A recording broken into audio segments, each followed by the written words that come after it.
আসসালামু আলাইকুম এভরিওয়ান, চলে এসেছি নতুন একটি ব্লগ নিয়ে। তো আজকে সকাল 9টার দিকে উঠে আম্মু রান্নাবান্না শুরু করে দেয়, কারণ আমার ফুফাতো ভাইয়ের ছেলে হয়েছে। তাই আম্মু সকাল সকাল উঠে ওনাদের জন্য রান্না করে নিয়ে যাচ্ছে হসপিটালে। দুপুরের দিকে নিয়ে যাবে। আম্মু সকাল সকালে রান্নাবান্না শুরু করে দিতেছে।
তো আম্মু এখানে বেশ অনেক পদেই রান্নাবান্না করছে।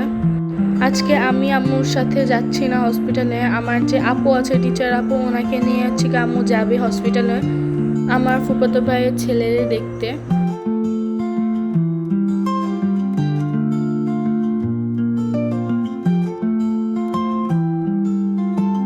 ওনারা 1টার দিকে রওনা হন এবং যেতে যেতে প্রায় 1টা বেজে গেছে।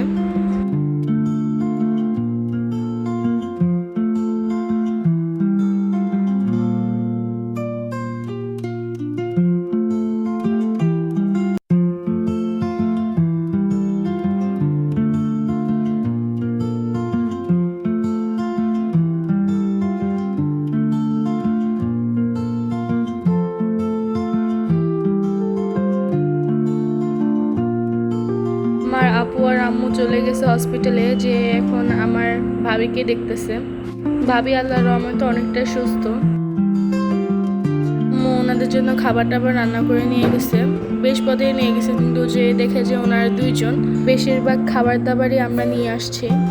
সবার জন্য রান্না করে নিয়ে গেছে, কিন্তু শুক্রবার ছিল সেই দিন, এই জন্য আর কি দুপুরের সময় কেউ ছিল না। সবাই বাসা চলে গেছে। সবাই নামাজ টামাজ পড়ে গোসল করে তারপরে আসবে বলছিল।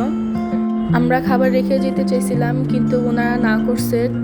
ওনারা নাকি বাসা থেকে খেয়ে আসছে। তারপরে আম্মু আর আপু চলে আসতেছিল বাসার দিকে। তো আজকের ব্লগটি এই পর্যন্তই। ব্লগটি ভালো লাগলে লাইক সাবস্ক্রাইব করে আমাদের পাশে থাকবেন। আসসালামু আলাইকুম, আল্লাহ হাফেজ সবাইকে।